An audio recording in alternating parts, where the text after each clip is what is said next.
So I step into a world that you kind of look back in hindsight and you're like, what was I thinking? He hands you a high-vis jacket and a hard hat, says off you go. Yeah. I mean, first of all, I'd never done a construction project before. I didn't know beans from potatoes about construction. And really early on, my job wasn't to know construction. My job was really to be that hub to clear the way for the construction people to be able to do what they do. So really to interact with the folks in the building.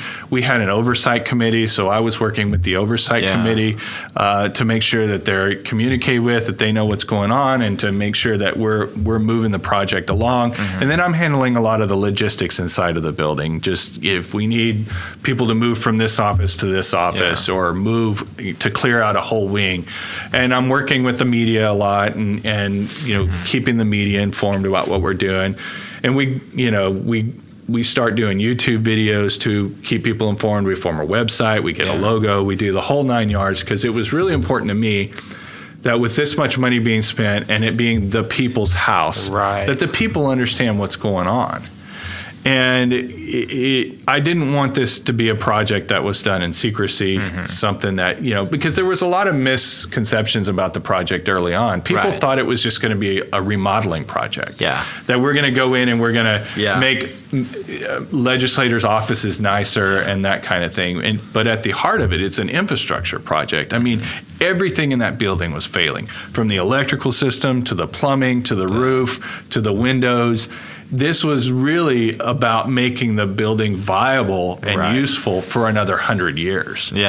And of course, through that process, you're making things nicer. There was a lot of what I call just patchwork quilt design, that over the years, people had come in and they'd built an office out into a corridor.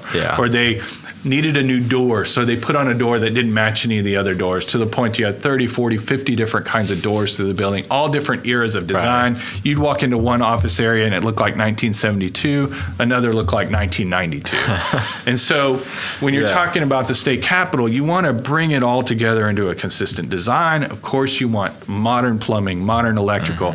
One of the big things we had to do was modernize the security systems. And so we tripled the number of cameras, and now we go from analog cameras to digital cameras. We expanded the elevator shafts and put in new elevators.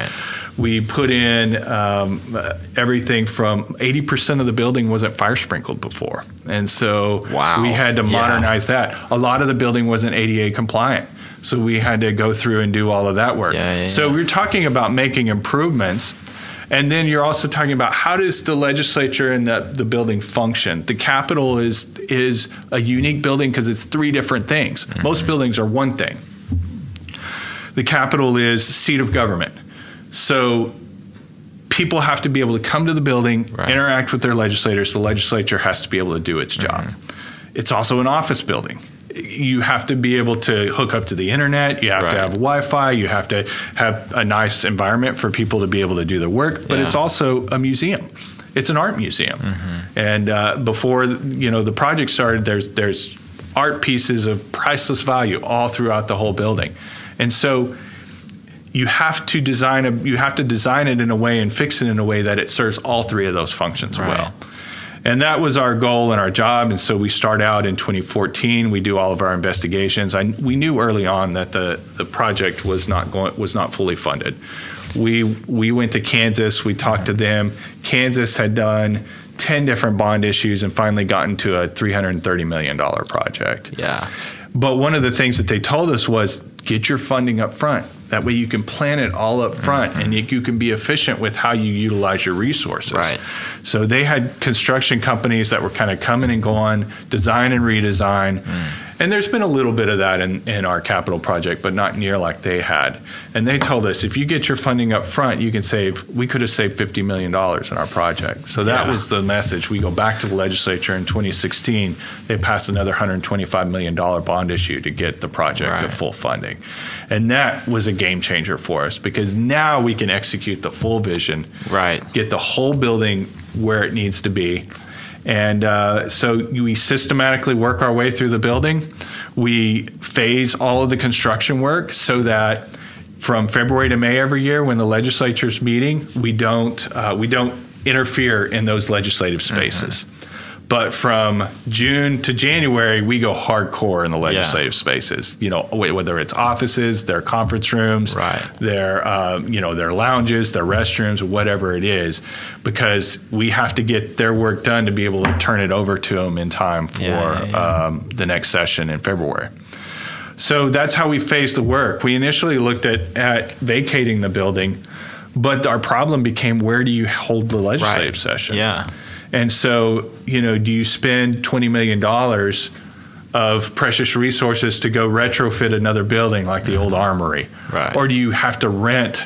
I mean, we'd have to rent something like the convention center to have enough space for everybody to operate. So it just became untenable. And so we decided to do it in an occupied building and just phase around the building. And it's hard. There's weird noises, there's smells, there's dust. I mean, the people that have made it through the 8 years of construction of that building, they really deserve a prize, because they've had to go through some pretty, annoying circumstances for sure. But thankfully, here in February, the project will be finished. It'll be fully done, and the whole building, top to bottom, will have been completely redone, and it's beautiful. I'm so proud of how it turned out. I couldn't have imagined back in 2014 that it was going to turn out as amazing as it has.